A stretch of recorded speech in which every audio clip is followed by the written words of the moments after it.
Jadi kalau misalkan orang yang nggak paham gitu ya, cara yang tepat, pendekatan yang tepat untuk merubah orang tuh lama-lama malah bisa bikin uh, lu nggak nyaman deket-deket sama orangnya, lu nggak nyaman bicara sama orangnya, lu penuh dengan kecemasan dan lu ngerasa kayak tidak damai aja tiap kali ada orangnya karena orangnya banyak banget tuntutan gitu, dan nilai diri lu juga jadi ikutan turun karena lu tidak pernah merasa cukup sama diri lu dan lu selalu merasa kurang karena orang yang lu sayang tuh yang melihat lu selalu kurang gitu. Jadi cara kita melihat orang yang kita sayang tuh mempengaruhi cara dia melihat dirinya sendiri gitu.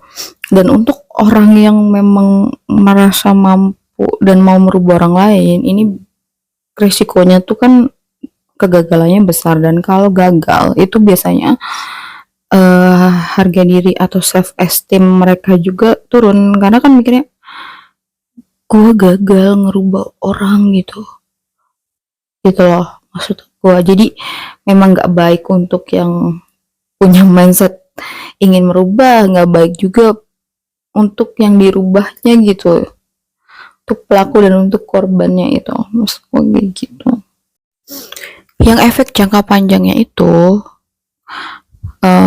bikin orang yang kita rubahnya ini tuh jadi kesal, marah, muak, yang akhirnya mereka tuh secara nggak sadar tuh pengen lu merasakan yang mereka rasakan juga gitu, biar lu memahami perasaan jadi mereka.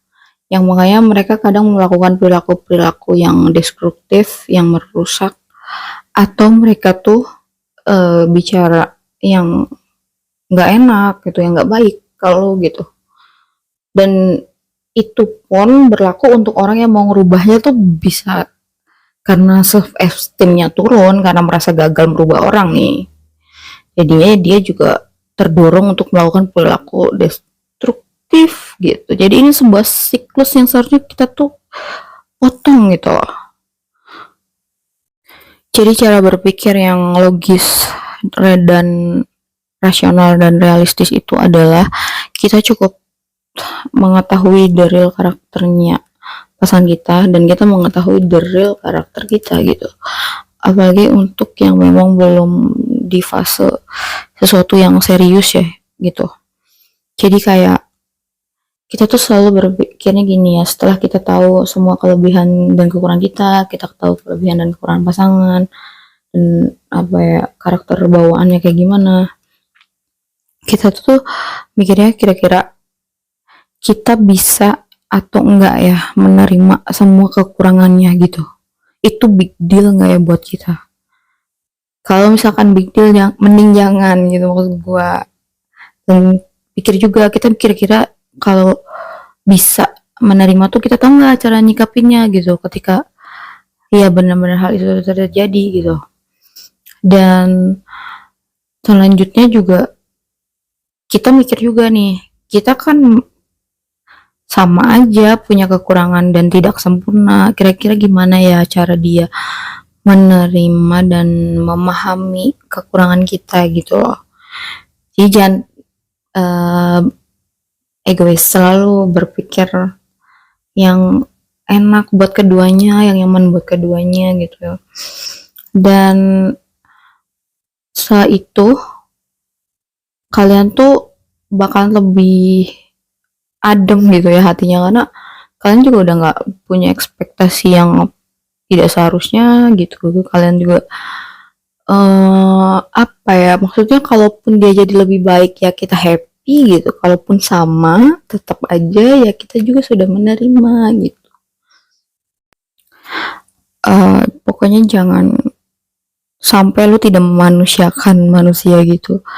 Yang namanya manusia itu kan pasti punya kekurangan dan tidak sempurna gitu, sama kayak diri kita sendiri juga.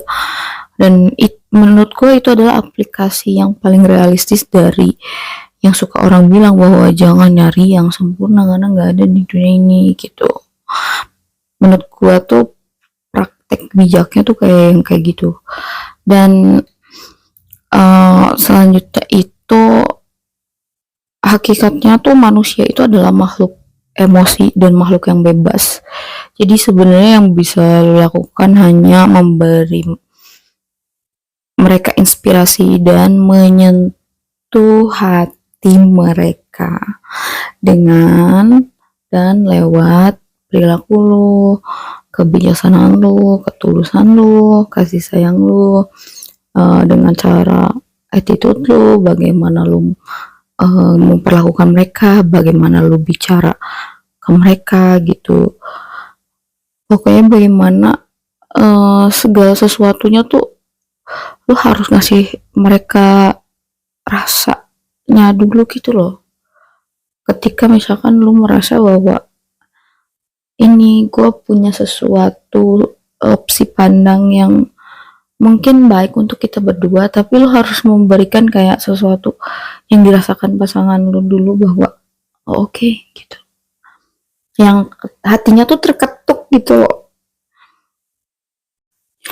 Orang bisa bener-bener respect dan mau dengerin kata-kata lo dengan senang hati dan dari hati kalau yang lu bilang itu sesuai dengan yang lu lakukan secara konsisten.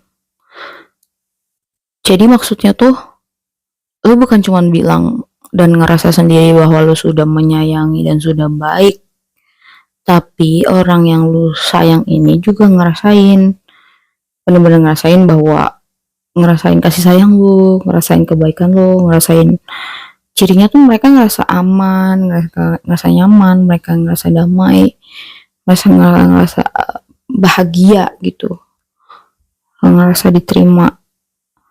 Dan gue pernah baca di salah satu riset bahwa cara membuat seorang anak itu nakal, rebel, dan berperilaku kurang baik adalah dengan situasi punya orang tua yang banyak nuntut tapi kasih sayangnya tidak dipenuhi. Jadi memang kebutuhan utama manusia itu adalah disayangi, dihargai, diterima, dan diperlakukan baik dan diberi kepercayaan penuh oleh orang yang dianggap paling menyayangi gitu. Fun fact-nya dari yang riset tadi itu bahwa riset tersebut bukan cuma untuk membentuk anak yang rebel tapi juga bisa untuk orang dewasa